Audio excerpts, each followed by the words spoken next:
Good morning, class 12th. Today we will start to new unit third, that is health and diseases. Okay. So next chapter is human health and diseases.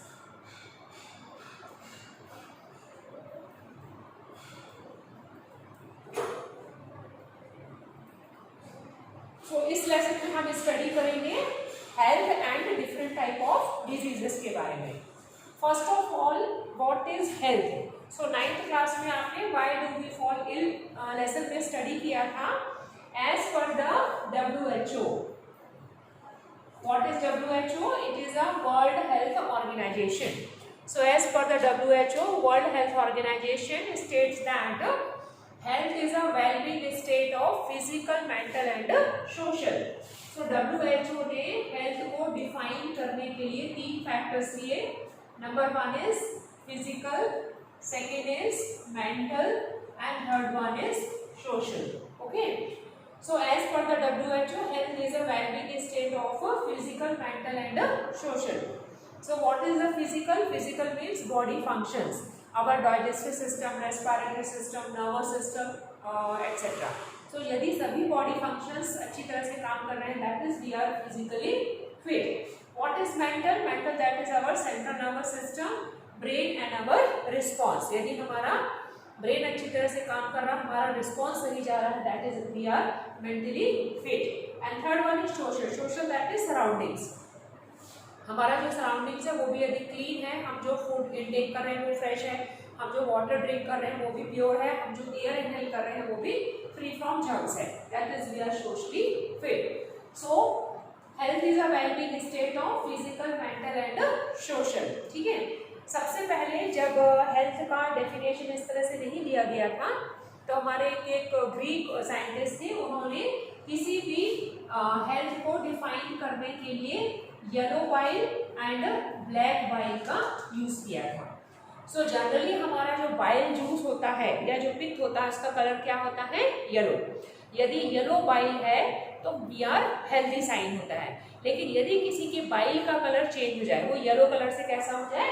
Black हो जाए, तो उसको क्या कहा जाता है? Unhealthy person, या उसका जो हेल्थ है वो अफेक्टेड है.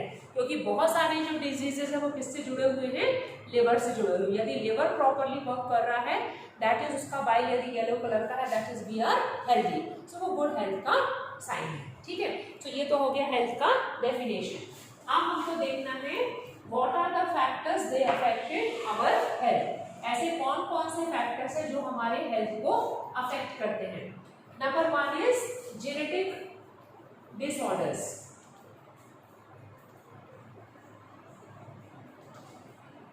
Genetic disorder, that is any deficiency of genes or malfunctioning of genes. यदि किसी जीन्स का डेफिशिएंसी है, यदि कोई जीन्स अपना प्रॉपरली वर्क नहीं कर रहा है, तो किस तरह का डिसऑर्डर हो सकता है? Genetic disorders. इसमें हमने स्टडी किया था जब इनहेरिटेंस पढ़ा था हमने, प्रिंसिपल ऑफ इनहेरिटेंस, उसमें आपने देखा था बहुत सारे Mendelian disorders. So Mendelian disorders like sickle cell anemia, hemophilia, color blindness, and sex chromosomal disorders like Klinefelter syndrome and Turner syndrome and Down syndrome. So जो भी genes से related disorders है वो किस में आते हैं? Genetic disorders. So that is any deficiency of genes or malfunctioning of genes causes the genetic disorders. Next one is infections. So what type of infections? It may be bacterial infection, it may be viral infection, it may be germs infection, it may be protozoans infection, it may be worms infections. किसी भी worms का infection हो, किसी भी fungus का infection हो, virus का infection हो, या bacteria का infection हो, या protozoans का infection हो, किसी भी microbes के infection से जो disease होगा वो क्या कहलाएगा? Infectious diseases. And third one is lifestyle, है ना. सो हमारा लाइफ स्टाइल कैसा है? हम क्या फूड ले रहे हैं, किस तरह का वाटर ड्रिंक कर रहे हैं, किस तरह का एयर इनहेल कर रहे हैं, हमारा सराउंडिंग क्या है, ये भी हमारे हेल्थ को अफेक्टेड करते हैं. सपोज यदि हमने कंटैमिनेटेड फूड लिया है तो हमको फूड पॉइजनिंग हो सकता है.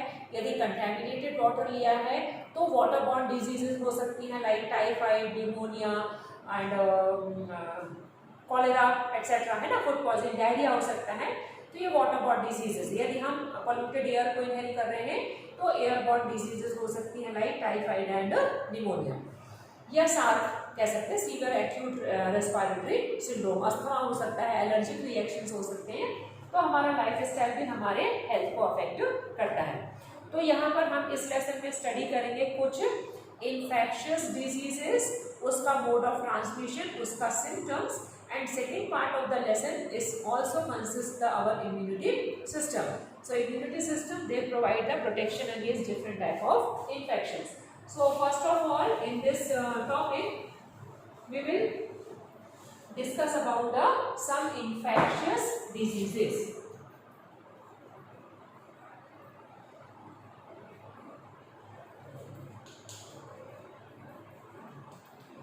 So why they are called as infectious diseases? There are two parameters. Number one is it is caused by the any type of infection. किसी भी बैक्टीरियल, वायरल या जर्म्स के इन्फेक्शन से हो सकता है, प्रोटोजोन्स हो सकता है, वर्म्स हो सकता है, and they are transmitted from infected person to healthy person. That's why they are called as the infectious diseases. And their causing organism is called as pathogen. So pathogen word का use हम क्यों करते हैं? Because it is the causing organism. किसी भी disease को cause करने वाला जो ऑर्गेनिज्म है वो क्या कहलाएगा? पैथोजेंस कहलाएगा। और उस डिजीज को कैरी करने वाला कौन कहलाएगा? वेक्टर्स, वेक्टर और कैरियर्स। वो वेक्टर या कैरियर किसी तरह का इंसेक्ट्स भी हो सकता है, कोई फ्लाइज हो सकती है, या कंटेमिनेटेड वाटर हो सकता है, या स्नीजिंग हो सकता है, कफिंग हो सकता है, सेक्सुअल कॉन्टैक्ट हो सकता है, किसी भी तरह का वेक्टर या कैरियर जो कि उस डिजीज के जर्म्स को एक इन्फेक्टेड पर्सन से हेल्दी पर्सन में ट्रांसमिट करेगा। ओके, सो फर्स्ट डिजीज हम स्टडी करेंगे इसमें टाइफॉइड। ठीक है, पहला डिजीज क्या है? टाइफाइड। इसका जो पैथोजन या कॉजिंग ऑर्गेनिज्म है वो है साल्मोनेला टाइफी। कॉजिंग ऑर्गेनिज्म क्या हो गया? Salmonella typhi. Salmonella genus name हो गया, कैपिटल लेटर्स लिखा है, और स्पीशीज क्या हो गया? टाइफी। ठीक है, अब इसका जो डायग्नोस्टिक टेस्ट है ये कहलाता है विडॉल टेस्ट। जैसे हम लोग ब्लड टेस्ट करवाते हैं ना मलेरिया का डिजीज फाइंड आउट करने के लिए कि इसमें प्रोटोजोन्स प्लाज्मोडियम है या नहीं, उसी तरह से टाइफाइड डिजीज को डायग्नोस करने के लिए जो ब्लड टेस्ट होता है उसका नाम होता है विडॉल टेस्ट। ठीक है, और इसका जो मोड ऑफ ट्रांसमिशन होता है वो ड्रॉपलेट इन्फेक्शन है। सो ड्रॉपलेट इन्फेक्शन मतलब स्नीजिंग एंड कफिंग।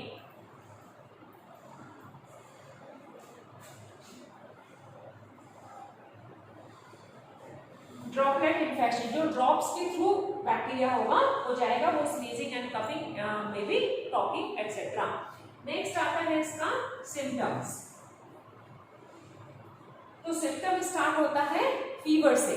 ठीक है, हाई फीवर होगा, क्रॉनिक फीवर होगा जो 38 से लेकर के 39 डिग्री सेल्सियस टेम्परेचर तक भी हो सकता है।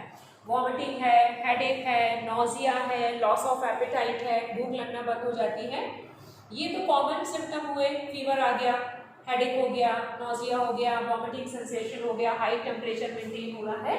इसके साथ साथ जो स्पेसिफिक फीचर है जो कि टाइफाइड को स्पेसिफिक बनाता है वो स्पेसिफिक फीचर है इंटेस्टाइनल परफोरेशन।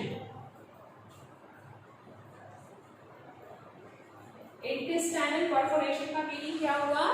स्मॉल इंटेस्टाइन में छोटे छोटे पोर हो जाएंगे जिसकी वजह से ब्लीडिंग स्टार्ट हो जाएगी और सीवियर केसेस में कई बार पेशेंट की डेथ भी हो जाती है। ठीक है, तो जो टाइफाइड डिजीज है उसका नाम कहाँ से पड़ा है?